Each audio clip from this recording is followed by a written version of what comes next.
Muy buenas noches con todos los estudiantes que ya se encuentran conectados a la presente reunión. Vamos a dar por inicio con nuestra clase del día de hoy.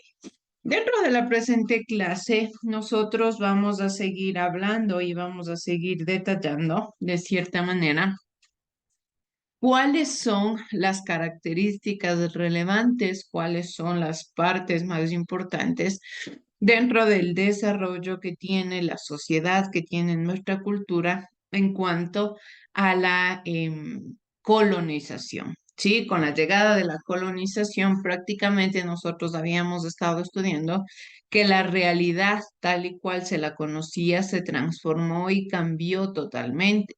De una o de otra manera, el sistema al cual estaban acostumbradas las sociedades se había transformado, había tenido que enfrentarse a diferentes cambios, había tenido que enfrentarse a diferentes situaciones bastante complicadas de entender para la época.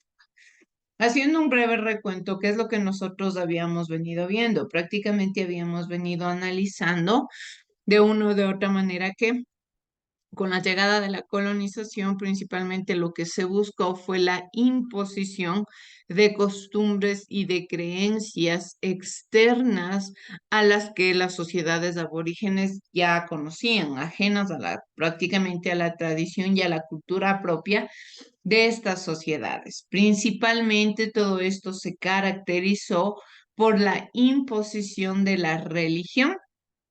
Sí, nosotros habíamos analizado que mediante la religión buscaron dominar, buscaron esclavizar de cierta manera a las sociedades indígenas. ¿Por qué? Porque de una u otra manera lo que se buscó mediante la imposición de una religión se basó o se fundamentó en el miedo. Nosotros sabemos que actualmente la religión sirve o es como un fundamento de la sociedad en el cual las personas toman como un espacio, toman a la religión como un lugar, como un centro, como una forma de poder encontrar paz, de poder encontrar sosiego, de poder encontrar quizá un momento de tranquilidad, ¿sí? Todo esto dependiendo lógicamente de las creencias, de la cultura de cada persona.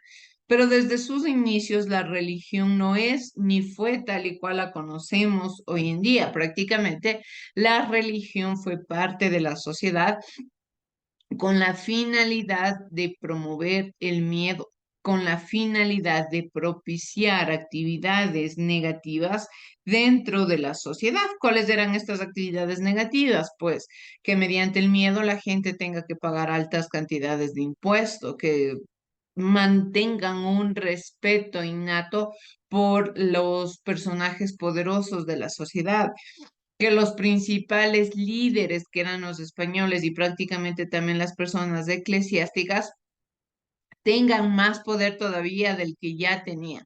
Nosotros tenemos características diferentes, tenemos una situación diferente al momento que entendemos tal y cual sucedió la colonización.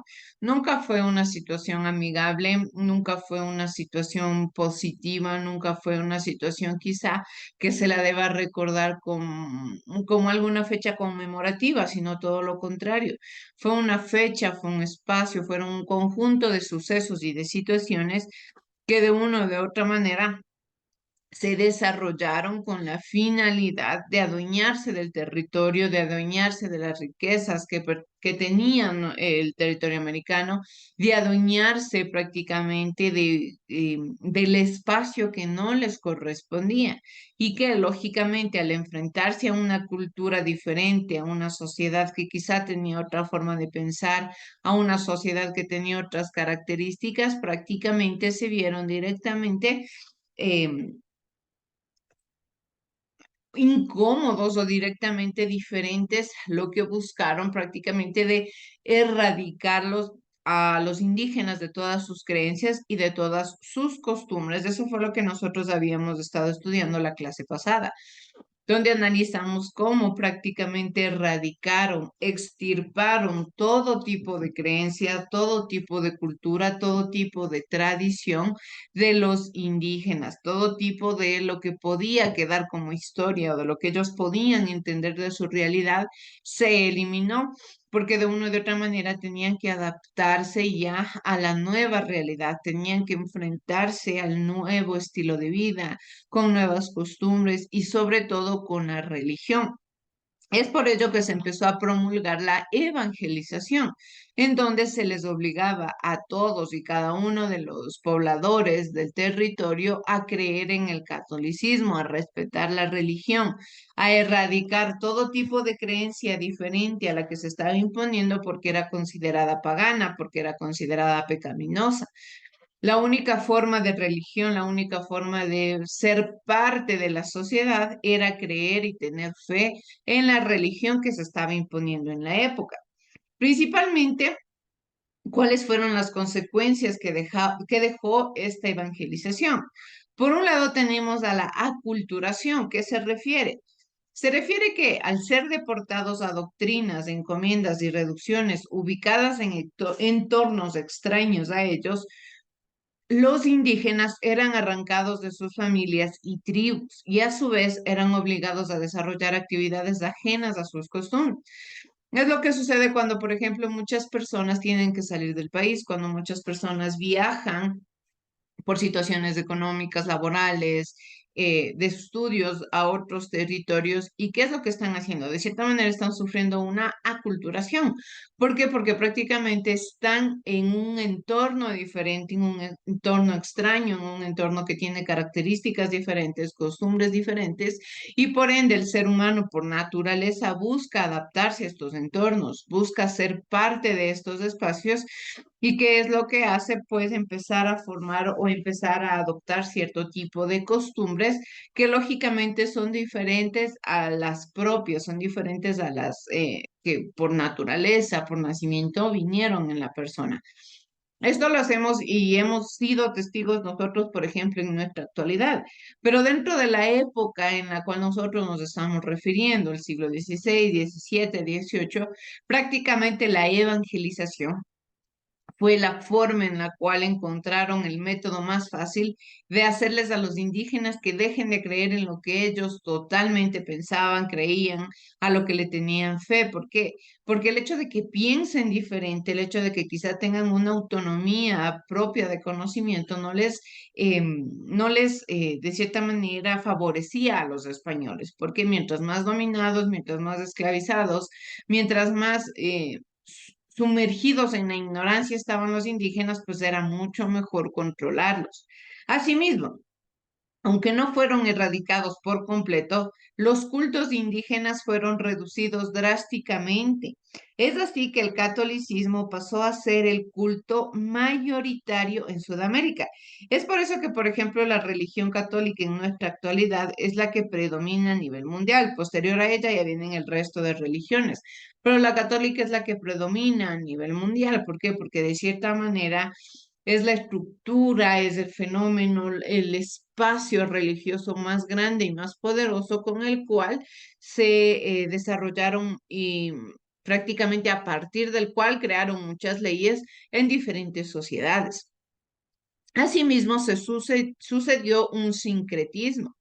Al destruir los lugares de culto, la religiosidad aborigen se trasladó a los ídolos y amuletos. ¿Qué quiere decir esto? Aquí es en donde aparecen los famosos que nos dicen los Andes, los cultos al sol y a la Pachamama fueron camuflados.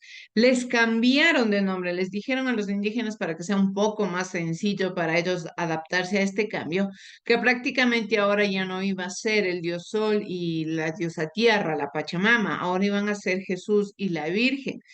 Sí, prácticamente es como que les daban otras dignidades, les daban otros nombres y les decían que ya no eran físicamente visibles, sino que a su vez eran más espirituales. Asimismo, es que empiezan a desarrollarse ya, por ejemplo, las imágenes religiosas. ¿Por qué? Porque como las culturas aborígenes estaban acostumbradas a tener deidades, dioses a los cuales podían ver, dioses a los cuales podían tocar, entonces, ¿qué es lo que necesitaban? Pues un poco reemplazar esto, buscar una alternativa para que los indígenas sigan creyendo, para que los indígenas sigan respetando las creencias, y es así que se crean las imágenes que nosotros conocemos actualmente, por ejemplo, dentro del catolicismo. La imagen de Jesús, la imagen de la Virgen María, del Niño Dios, de los santos, de todas las imágenes que hay, que prácticamente fue una forma de hacerles sentir más cercanos a una realidad alterna a la cual los indígenas estaban acostumbrados. De igual manera, muchas ciudades actuales en principio fueron doctrinas y reducciones, es decir, que tal y cual nosotros conocemos a la realidad, tal y cual nosotros entendemos a nuestro espacio, entendemos a las costumbres, a las culturas, en un inicio fueron totalmente diferentes. Lo que nosotros conocemos ahora es una sociedad adaptada, una sociedad reestructurada, una sociedad que se caracteriza por haberse adaptado a los cambios y que de una u otra manera nosotros ya somos producto de este cambio, producto de esta transformación que ha dado como resultado la sociedad que nosotros conocemos actualmente, que ha dado como resultado lo que nosotros somos, cómo nos desenvolvemos en la sociedad, las cosas que hacemos, las características que nos representan como personas, como sociedad, como país, ante también otros espacios. Otro de los elementos también fundamentales, aparte de la religión, que lógicamente la religión es en donde parte todo, porque a partir de la religión es que se crean diferentes normativas. En este caso, dentro de la colonización se desarrollaron diferentes sistemas coloniales, especialmente en los siglos XVI y en los siglos XVII. ¿A qué nos referimos con sistemas coloniales? Nos referimos a las formas en las cuales se empezó a trabajar dentro de la época colonial, ¿sí? La forma en la cual de cierta manera se caracterizaron o las leyes que se crearon, ¿para qué? Para que las personas tengan un espacio de trabajo, tengan una actividad a la cual se dedicaban y tengan diferentes perspectivas de su entorno y de su realidad. Lógicamente, nosotros recordemos que las sociedades precolombinas se caracterizaban por el trabajo netamente agrícola, por el trabajo directamente de la tierra. Posteriormente a ello aparecen ya los sistemas coloniales en los cuales ya le dan un nombre, le dan un espacio, le dan una connotación propia a cada actividad que se iba a desarrollar. Eran las mismas actividades que conocían los indígenas, solamente que ahora se les dio un nombre diferente. ¿Para qué? Para que de cierta manera se caractericen en una nueva ley. Mientras más leyes se creaban, supuestamente leyes, porque ahora sabemos que una ley es totalmente diferente, una ley es adaptable a los derechos humanos, entendible también de los deberes que tienen las personas y muchos otros elementos que se toman en cuenta antes de tener una ley como tal, pero prácticamente en esta sociedad, en este espacio de tiempo, podemos llamar que eran quizá reglas o normas de vida a las cuales tenían que adaptarse los indígenas para poder ser parte de la sociedad. En este caso, nosotros dentro de la época tenemos cuatro formas de trabajo que se desarrollaron principalmente, como el obraje, el latifundio, las minas y las encomiendas, que prácticamente fueron clave para el desarrollo del trabajo en la tierra. Sí, uno de los elementos más importantes dentro de todo este proceso también fueron las encomiendas. ¿A qué se referían las encomiendas? ¿Qué tenía que ver este tipo de trabajo? Vamos a ver dentro del siguiente video de una forma más detallada. Bien, vamos a ver entonces a qué se caracterizó y en qué se especificó principalmente la encomienda. Tomemos atención, por favor, al video. Muchas gracias.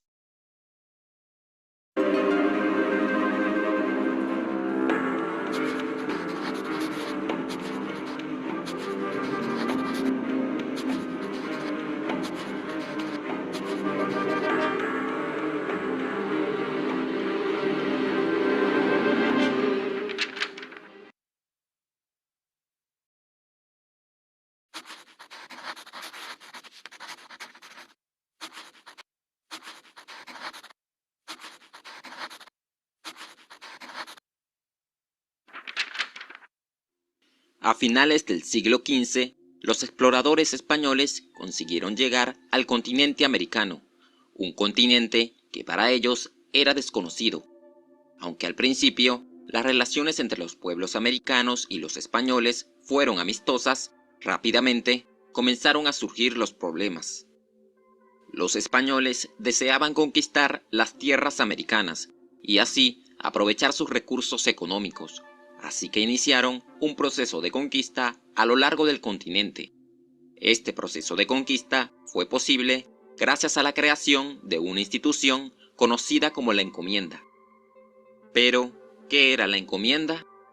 La encomienda fue una institución creada por la monarquía española, con la intención de recompensar a los conquistadores españoles, organizar la economía de las tierras conquistadas y evangelizar a los pueblos indígenas. En esta institución, la corona española permitía que algunos de los españoles en América tuviesen a un grupo de indígenas bajo su control. A estas personas se les conocía como encomenderos. Los indígenas estaban obligados a pagar tributos al encomendero. A cambio, el encomendero debía enseñarle a los indígenas la religión y costumbres de los españoles. De esta manera, la encomienda sirvió para que los españoles aprovecharan el trabajo de los indígenas y también para que los indígenas adoptaran la religión y la cultura de los españoles. Las primeras encomiendas fueron creadas en las Antillas a principios del siglo XVI. Allí, los indígenas fueron forzados a realizar construcciones y a trabajar en las explotaciones de oro.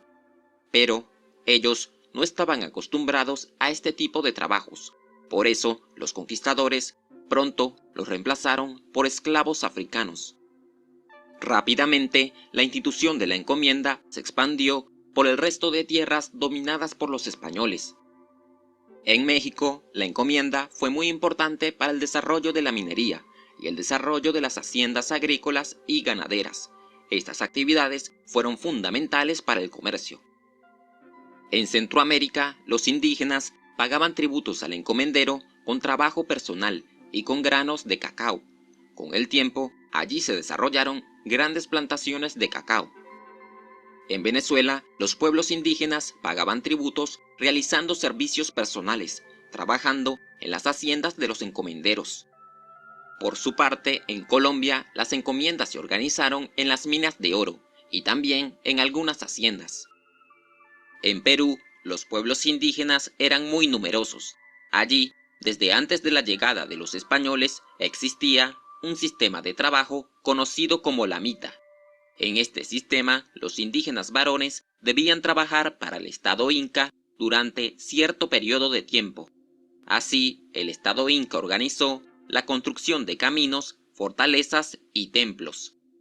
Una vez que llegaron los españoles, se aprovecharon de la mita y la adaptaron a sus necesidades. Los españoles utilizaron la mita para que grupos de indígenas trabajaran para ellos durante un periodo de tiempo determinado.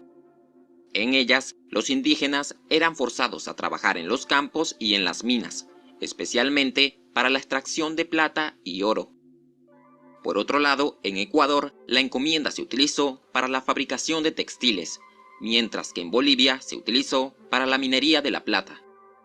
En Chile, la encomienda fue un poco diferente, pues allí los indígenas vivían en las estancias de los encomenderos.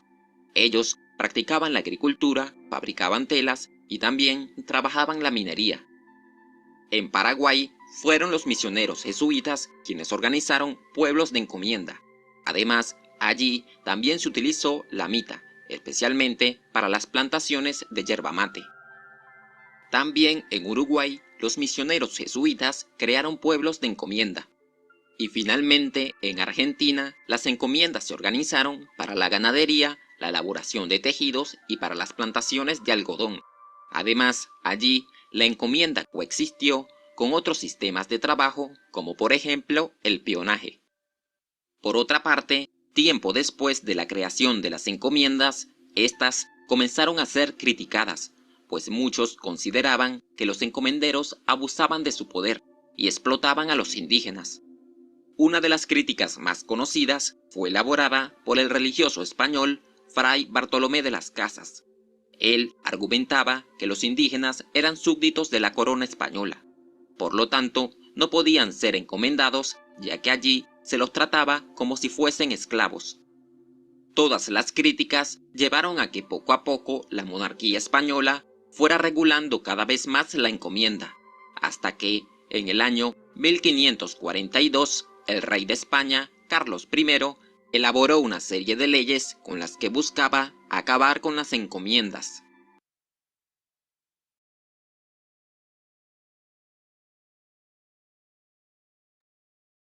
Algo característico que el video nos decía es sobre el trabajo de las mitas. ¿A qué se refería? Prácticamente a lo que yo les mencionaba. Dentro del territorio ya existía un estilo de trabajo y existía una forma de desarrollo, una forma en la cual los indígenas estaban acostumbrados a poder obtener beneficio de la tierra. Con la llegada de los españoles, lo que se hizo principalmente fue transformar todo este tipo de trabajos en beneficio de la corona española. Por ejemplo, tenemos a las minas. ¿Cómo se desarrollaba este trabajo? Tan pronto conquistaron gran parte del continente americano, los españoles comenzaron a organizar un sistema económico basado en la extracción de metales preciosos, llamado lógicamente el trabajo en las minas. Ojo, una cosa son las mitas, que era la forma de trabajo que tenían los indígenas antes de la colonización. Con la llegada de la colonización ya se desarrollan lo que son las minas, del trabajo como tal, que incluso hasta en la actualidad lo conocemos. Esta extracción de metales preciosos se basaba, por ejemplo, del oro hasta 1520, plata y sobre todo desde 1560. En el virreinato del Perú, en la década de 1540, fueron descubiertos yacimientos de plata, entre los cuales se destacó el de Potosí, donde llegó a forjarse una pujante economía que requería mercaderías provenientes de España, intercambiadas por la plata que ahí se producía para acuñar monedas para la corona. De igual manera, Potosí llegó a proveer 2/3 de la plata que ingresaba a España. Por otra parte, de los yacimientos del Virreinato de Nueva España extraían oro, plata, cobre y hierro. El principal yacimiento fue el de Zacatecas. La minería fue la actividad económica privilegiada durante la primera etapa de la colonización. Fue lo que más les llamó la atención, lo que más les atrajo de cierta manera a radicarse en este territorio. ¿Por qué? Porque vieron que podían obtener grandes beneficios económicos, que podían tener grandes producciones con expectativas y prospectos bastante enfocados en el enriquecimiento de la corona española. Lo que ustedes podían ver aquí es cómo nos menciona que el trabajo que se desarrollaba y los principales elementos que se adquirían de la naturaleza eran enviados para qué, para producir monedas para la corona española. Es decir, todas las actividades, todas y cada uno de los elementos que se desarrollaron dentro de la época fueron en beneficio de la corona. ¿Quiénes trabajaban en beneficio de la corona? Pues los indígenas, es decir, que ellos mismos trabajaban su tierra, ¿para qué? Para darle el dinero que le pertenecía a su territorio a otras personas. De igual manera, la teoría preponderante que era el mercantilismo es en el cual, lógicamente, este sistema económico se basa en la acumulación de metales preciosos, provocó que los colonos busquen aumentar más su riqueza, es decir, mientras más metales preciosos conseguían, mientras más yacimientos lograban descubrir, pues mucho mejor. ¿Por qué? Porque un espacio, un territorio, un estado de cierta manera era más poderoso mientras más metales tenía, mientras más piedras preciosas podía acumular. Para ello, los colonos enviaban el 20%, que se le llamaba el impuesto del quinto real, de lo extraído a la corona, bajo la premisa de que las bulas papales otorgaban la propiedad del subsuelo a los reyes. El trabajo en las minas era desarrollado por los indígenas. Lógicamente, no era la corona española la que se iba a dedicar a trabajar en la tierra. En principio, la extracción era superficial. hasta que los colonos emplearon técnicas más avanzadas que obligaban a los indígenas a internarse hasta 2 semanas en los yacimientos, en condiciones muy duras. Lógicamente, nosotros no estamos hablando como tal de un sistema de bienestar del ser humano, en un sistema quizá que se cuide cómo se sienten las personas, cómo están en su salud, cómo están en su sistema inmunológico. No, aquí en esta época lo único que interesaba era producir más riqueza, obtener más beneficios de la tierra, sin importar lo que podía pasar con las personas mediante la elaboración o mediante el trabajo en la tierra. Y es así que lógicamente los indígenas, muchos de ellos murieron en los lugares de las minas porque pasaban horas y horas trabajando, lógicamente que era una forma de esclavización totalmente fuerte. Otro de los sistemas fue la encomienda, como nos mencionaba el video. Durante la colonia para la agricultura, la mano de obra fue organizada de varias formas. Una de ellas fue la encomienda, la más conocida y la más importante, a través de la cual la corona asignaba una cantidad de indígenas a un súbdito español que era el encomendero. Este súbdito español se le daba como tal un grupo de indígenas como si fueran sus empleados, todo esto en compensación de haber participado y de haber prestado sus servicios en el momento de la colonización. Es como que se le daba un premio de cierta manera dándole esclavos o dándole empleados. El encomendero se convertía en el responsable del grupo de indígenas y se encargaba de que fuesen evangelizados. ¿Por qué? Porque lógicamente el ser evangelizados, como les mencionaba en la anterior clase, era la forma en la cual prácticamente para ellos era ser parte de la sociedad, era como pertenecer al grupo, como sacar la cédula en nuestra actualidad. De los nativos se obtenía el beneficio del trabajo que estos realizaban, lógicamente, para el encomendero. Lo que les mencionaba, se les asignaba a este grupo de personas y el encomendero obtenía beneficios, es decir, lo que trabajaban en las tierras, aparte de los indígenas, aparte de la tierra que se le daba, de una u otra manera obtenía réditos económicos. Al inicio no existía una legislación que garantizara los derechos de los indígenas, por lo cual fueron cruelmente explotados. Las leyes de Burgos de 1512 establecieron como norma el buen trato del encomendero hacia los indígenas, pero lógicamente solamente era una forma de buscar el bienestar de los indígenas, pero no se iba a saber si esto se iba o no se iba a cumplir. De igual manera aparece otra forma de trabajo conocida como el obraje. Esto se basaba en la extracción de metales preciosos que procuró que surgieran poblados alrededor de los yacimientos, que requirieron abastecimiento de alimentos, manufacturas y bestias de carga. Es decir, que lógicamente, como cuando se descubrían yacimientos, la mayoría de indígenas iba a vivir en los espacios de los yacimientos porque pasaban y horas trabajando, esto provocó que se empiecen a desarrollar pequeños grupos sociales alrededor de los yacimientos. ¿Y aquí qué se necesitaba? Pues se necesitaba personas que cumplan con las necesidades básicas de los seres humanos, en este caso. Se incrementó así la explotación agrícola y ganadera, que junto a la construcción de caminos construyeron un incipiente impulso económico protoindustrial limitado por los controles monopólicos impuestos por la corona a favor de la metrópolis. Es decir, que lógicamente estaban en los sectores alejados al centro de la metrópolis, del centro de la urbanización. Pero aún así ellos seguían teniendo el control de todos los territorios, seguían manteniéndose al mando. Surgió así el obraje como una forma de procurarse la mano de obra para los talleres dedicados a la manufactura de textiles, así como también entre otros productos. Los indígenas eran reclutados de entre las encomiendas y llevados a pequeños talleres, donde con frecuencia se los retenía para trabajar y se los endeudaba. Esta parte era bastante cruel también por parte de los españoles porque se les endeudaba con adelantos de salarios. Lógicamente es como cuando a nosotros nos dan un préstamo, contentos cogemos el dinero, pero sin saber que lógicamente nos quedamos endeudados por 5, 6, 7 años, 10 años, dependiendo del préstamo. ¿Por qué? Porque lógicamente es la funcionalidad que tienen los bancos, que tiene el sistema económico. Asimismo funcionaba en esta época. Se les daba supuestos adelantos a los trabajadores, se les emocionaba con el dinero, pero Esta era una forma de mantenerles trabajando esclavizadamente durante muchísimos más tiempos. Lógicamente, rara vez podían pagar con la paupérrima remuneración que ellos tenían. Ordinariamente, el trabajador pasaba toda su vida en el obraje tratando de saldar la deuda que lógicamente no se sabía. El concertaje, por otro lado, se da que, en la medida en que fue cesando la actividad minera, ya en el siglo XVII, la hacienda se consolidó como sistema de trabajo e institución social, sustentado en el progresivo crecimiento de la actividad agropecuaria. Es decir, que ya no importaba tanto la acumulación de riqueza, sino por el contrario, la producción de excedentes, el trabajo en la tierra, el trabajo agricultor.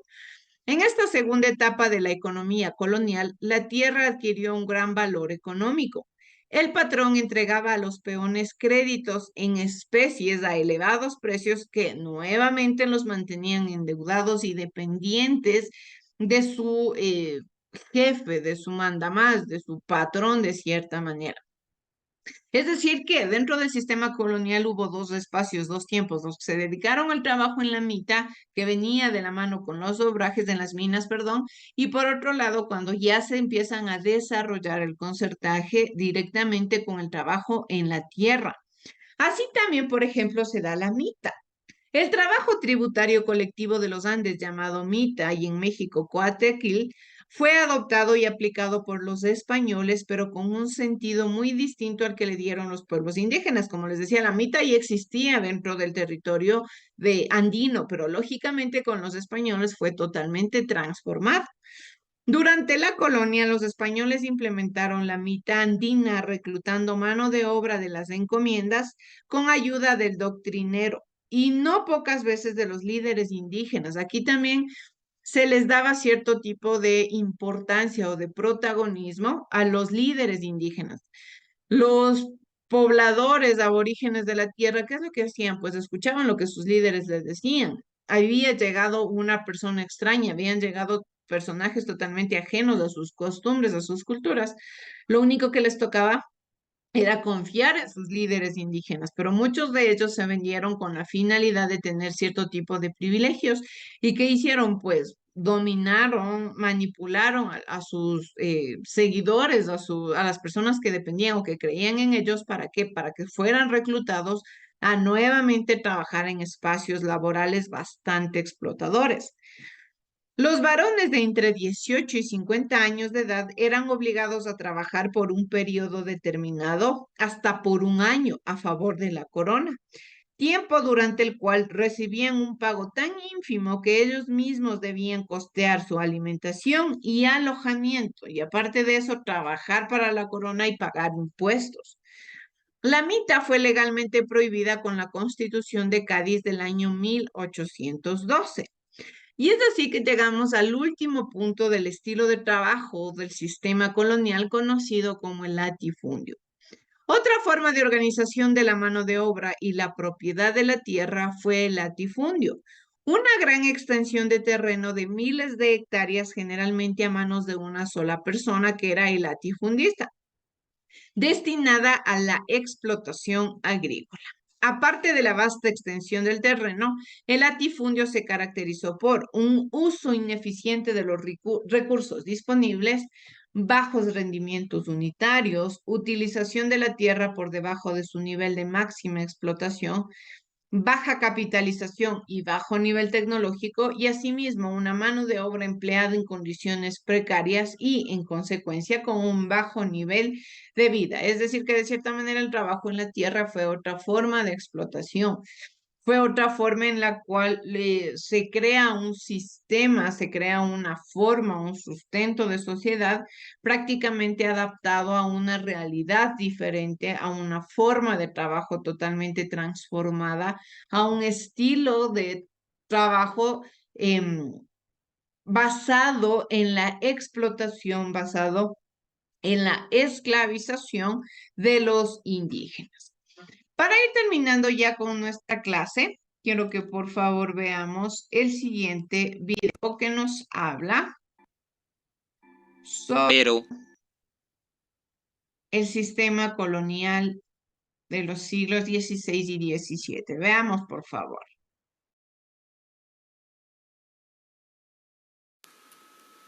El sistema de la mita.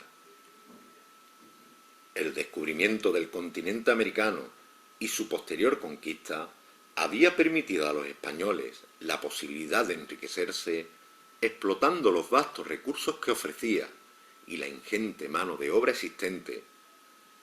El sistema más comúnmente utilizado fue el de la encomienda. Se trataba de una institución con raigambre en España y que permitía otorgar al encomendero un cierto número de indígenas bajo su tutela.